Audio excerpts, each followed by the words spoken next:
Hello friends, good morning. I hope कि आप सभी अच्छे होंगे। लास्ट लेक्चर में हम नाउन्स में ए एंड नाउन्स पढ़ रहे थे। आज हम द एंड नाउन्स पढ़ेंगे। तो आइए पढ़ते हैं।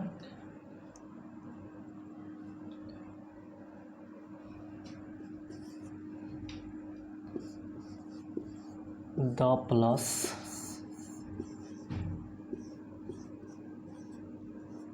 Singular countable noun. The plus singular countable noun. जो द का प्रयोग है इन जनरल आप सिंगुलर काउंटेबल नाउन के पहले भी कर सकते हैं। वो क्लास रिप्रेजेंट करने के लिए, या अगर नाउन डेफिनिट होता है तो उसके पहले द तो होता ही है।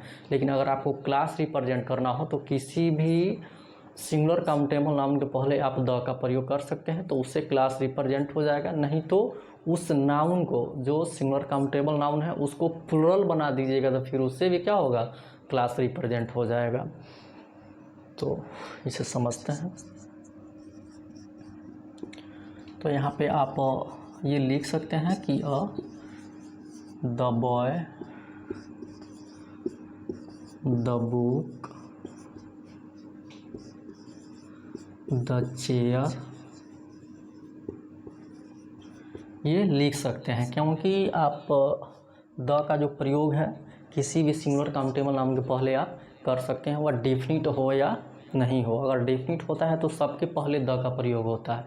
लेकिन यहाँ पे सिंगुलर काउंटेबल नाउन अगर डेफिनिट नहीं है तो भी वहाँ पे उसके साथ आप द का प्रयोग कर सकते हैं। उससे क्या होता है कि उससे क्लास रिप्रेजेंट होता है, पूरी जाति का बोध होता है। ठीक है, से और एग्जाम्पल से समझते हैं कि I know the boy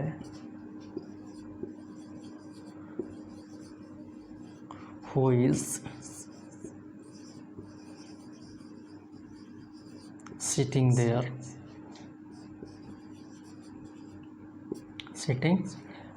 क्या है कि I know the boy, मैं उस लड़के को जानता हूँ।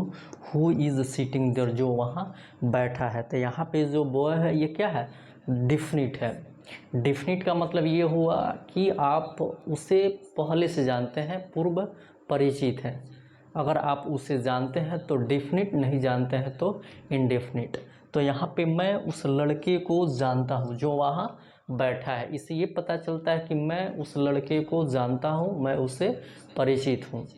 ठीक है, तो यहाँ पे जो नाउन होगा बॉय, ये क्या हो जाएगा, डिफिनिट हो जाएगा। जब डिफिनिट होगा तो उसके पहले द का प्रयोग होता है। ठीक है, तो यहाँ पे तो ये नाउन डिफिनिट हुआ तो अब यहाँ पे द का प्रयोग हुआ। लेकिन यहाँ पे सिंगुलर काउंटेबल नाउन के पहले आप सामान्य रूप से भी द का प्रयोग कर सकते हैं। क्योंकि अगर आप सामान्य रूप से किसी सिंगुलर काउंटेबल नाउन के पहले द का प्रयोग करते हैं तो उसे पूरी जाति का बोध होता है। ठीक है, क्लास रिप्रेजेंट होता है वहाँ से। एग्जाम्पल समझते हैं कि रहे कि I have seen the car which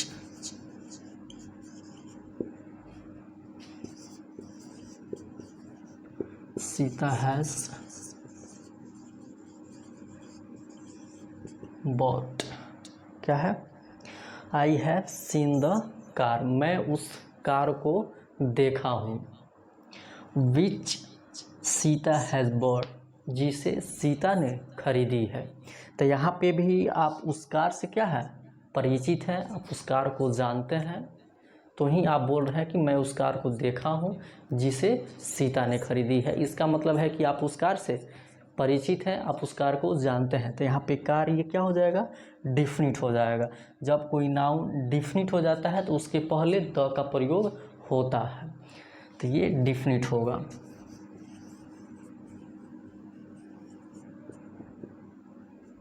तो इसके पहले द का प्रयोग होगा। ठीक है, तो यहाँ पे ये समझें कि जो द का प्रयोग होता है ये सिंगुलर काउंटेबल नाउन के पहले डेफिनिट हो तो भी होता है, अगर वह नाउन डेफिनिट नहीं हो तो भी होता है। अगर डेफिनिट हो तो होता ही, अगर नाउन डेफिनिट नहीं हो तो क्लास रिप्रेजेंट करने के लिए उसके पहले द का प्रयोग होता है।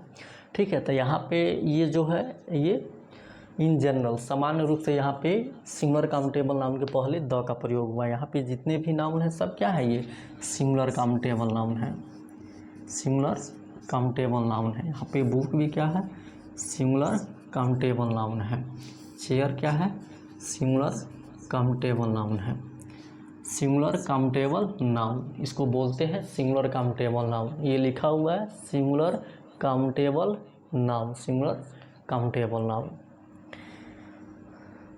तो यहाँ पे ये सामान्य रूप से इनके पहले द का प्रयोग हुआ है, ये कोई डिफिनिट नहीं थे, लेकिन यहाँ पे सिंगुलर काउंटेबल नाउन के पहले आप द का प्रयोग कर सकते हैं। लेकिन और कोई नाउन में ये व्यवस्था नहीं है। नाउन अगर प्लुरल हो तो वहाँ पे आप सामान्य रूप से द का प्रयोग नहीं कर सकते हैं जब तक वह नाउन डिफिनिट नहीं होगा।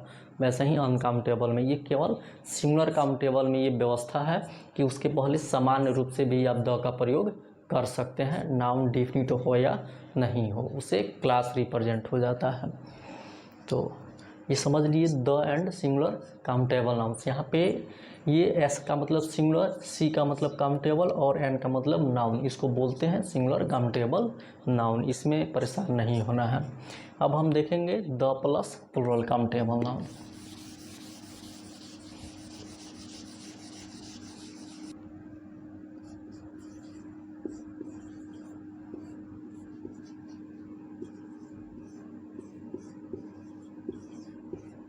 PL से प्लुरल, C से काउंटेबल, N से noun, plural countable noun, the plus plural countable noun. अब आप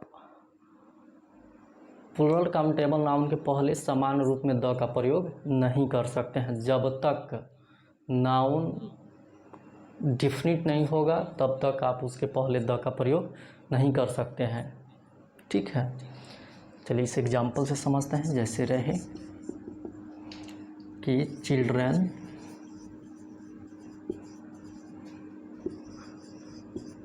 लाइक स्वीट्स, बच्चे मिठाइयाँ पसंद करते हैं। तो ये क्लास रिप्रेजेंट कर रहा है। ये बच्चों का नेचर होता है कि सभी बच्चे जो हैं क्लास रिप्रेजेंट कर रहे हैं। ये किसी खास बच्चे की बात नहीं हो रही है, किसी एक बच्चे की बात नहीं हो रही है। तो यहाँ पे देखिए ये नाउन प्लूरल है, चिल्ड्रन क्या है, प्लूरल काउंटेबल नाउन है। तो इसके पहले जो द है नहीं होगा, इसके पहले आप द का प्रयोग नहीं कर सकते हैं, क्योंकि यहाँ से चिल्ड्रन जो है ये प्लूरल काउंटेबल नाउन है और इससे क्लास रिप्रेजेंट हो रहा है। ये नाउन डिफिनिट नहीं है, इससे क्या हो रहा है, क्लास रिप्रेजेंट हो रहा है।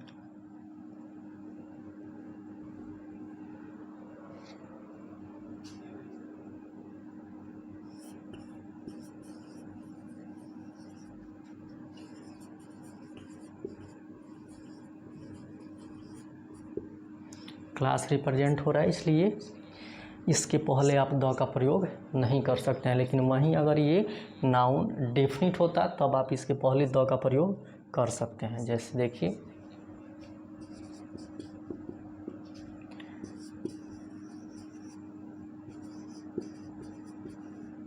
चिल्ड्रेन आर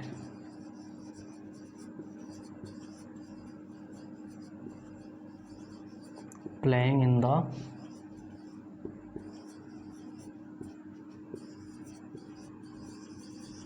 फील्ड, बच्चे मैदान में खेल रहे हैं। इसका मतलब है कि आप उन बच्चों से परिचित हैं, आप उन बच्चों को जान रहे हैं, तब आप बोल रहे हैं कि बच्चे मैदान में खेल रहे हैं। तो यहाँ पे जो चिल्ड्रन है ये क्या है, डिफिनिट है। जिसे आप जान रहे हैं वह डिफिनिट होता है, जिसे नहीं जानते हैं वह इनडिफिनिट होता है। तो ये डिफिनिट होगा जब यह डिफिनिट होगा तो इसके पहले द का प्रयोग होगा। लेकिन यहाँ पे चिल्ड्रन क्या था, प्लूरल काउंटेबल नाउन था, लेकिन इससे क्लास रिप्रेजेंट हो रहा था, इसलिए इसके पहले द का प्रयोग नहीं हुआ। लेकिन यहाँ पे चिल्ड्रन क्या है, प्लूरल काउंटेबल नाउन तो है,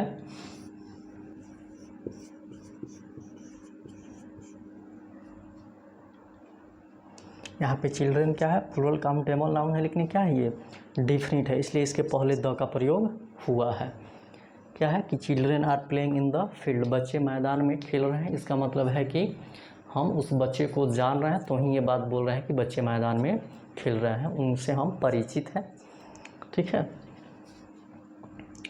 तो ये ध्यान रखना है कि अगर नाउन प्लुरल हो तो आप उसके पहले द का प्रयोग तभी कर सकते हैं जब वो क्या होता है, डिफिनिट होता है। अगर नाउन डिफिनिट नहीं होता है तो आप उसके पहले द का प्रयोग नहीं कर सकते हैं, ये ध्यान रखना है।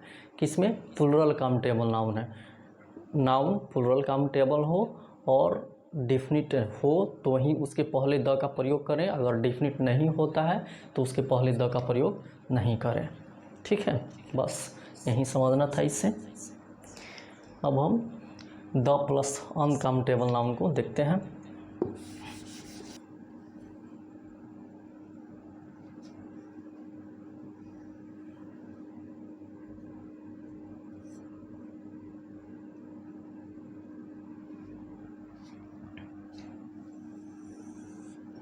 द प्लस अनकाउंटेबल नाउन, इससे हम एग्जाम्पल से समझते हैं। यहाँ पे भी अगर कोई नाउन अनकाउंटेबल हो, डिफिनिट हो तो ही उसके पहले द का प्रयोग करें। अगर अनकाउंटेबल नाउन है और डिफिनिट नहीं है तो उसके पहले द का प्रयोग नहीं होता है। जैसे देखिए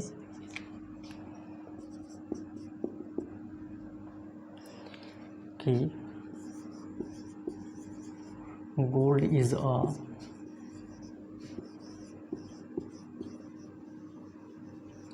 प्रीशियस मेटल। यहाँ पे जो गोल्ड है ये अनकाउंटेबल नाउन है, गोल्ड अनकाउंटेबल नाउन है, लेकिन यहाँ पे ये जो गोल्ड है डिफिनिट नहीं है, क्योंकि जितने भी सोना होता है, जितना भी सोना होता है, सब सोना क्या होता है, प्रीशियस मेटल होता है, बहुमूल्य धातु होता है।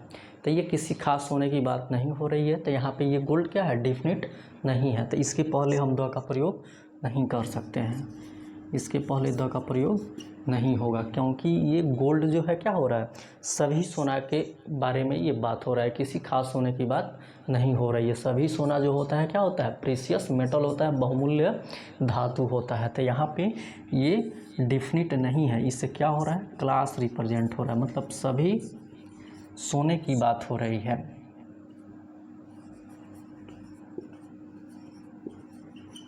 क्लास रिप्रेजेंट हो रहा है, पूरी जाति का बोध हो रहा है।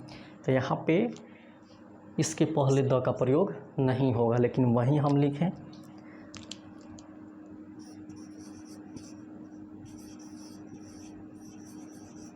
The gold of this ring. तो यहाँ पे देखिए क्या है कि the gold of this ring, यहाँ पे एक खास सोने की बात हो रही है। कैसे, तो यहाँ पे दिस रिंग मतलब इस अंगूठी के सोने। तो इससे ये पता चल रहा है कि ये जो गोल्ड है ये सभी गोल्ड की बात नहीं हो रही है, ये उस गोल्ड की बात हो रही है जो एक अंगूठी में है। तो ये क्या हो गया, डिफिनिट हो गया। तो जब ये डिफिनिट होगा तो इसके पहले द का प्रयोग होगा, यहाँ पे द का प्रयोग होगा, ये क्या हो जाएगा, डिफिनिट हो जाएगा। ठीक है, तो ये ध्यान रखना है कि नाउन अनकाउंटेबल हो और डिफिनिट नहीं हो तो उसके पहले द का प्रयोग नहीं करना है। अगर नाउन अनकाउंटेबल है, डिफिनिट है, तो ही उसके पहले द का प्रयोग करना है। जैसे हम यहाँ पे समझें कि gold is a precious metal, gold जो होता है एक बहुमूल्य धातु होता है। तो ये एक गोल्ड, खास गोल्ड की बात नहीं हो रही है, जितने भी गोल्ड है सब बहुमूल्य धातु होता है। लेकिन यहाँ पे देखिए ये है कि the gold of this ring, ये सभी गोल्ड की बात नहीं हो रही है, ये इस अंगूठी के गोल्ड के बारे में बात हो रही है, खास गोल्ड के बारे में बात हो रही है। तो यहाँ पे जो गोल्ड होगा क्या होगा, डिफिनिट होगा। जब ये डिफिनिट होगा तो इसके पहले द का प्रयोग होगा, और जब ये डिफिनिट नहीं होगा तो उसके पहले द का प्रयोग नहीं होगा। तो उससे क्या होता है कि क्लास रिप्रेजेंट होता है। तो आज यहीं तक रहने देते हैं, फिर अगले लेक्चर में हम different meaning of a an पढ़ेंगे और बहुत सारे एग्जाम्पल से समझेंगे। लेक्चर अच्छा लगा हो तो लाइक कीजिए, शेयर कीजिए चैनल को सब्सक्राइब कीजिए, बेल आइकन को प्रेस कीजिए ताकि कोई भी वीडियो आए तो सबसे पहले नोटिफिकेशन आपके पास जाए और आप उसको देख पाएँ। हमारे साथ जुड़े रहने के लिए आप सभी को बहुत बहुत धन्यवाद। Okay, thanks.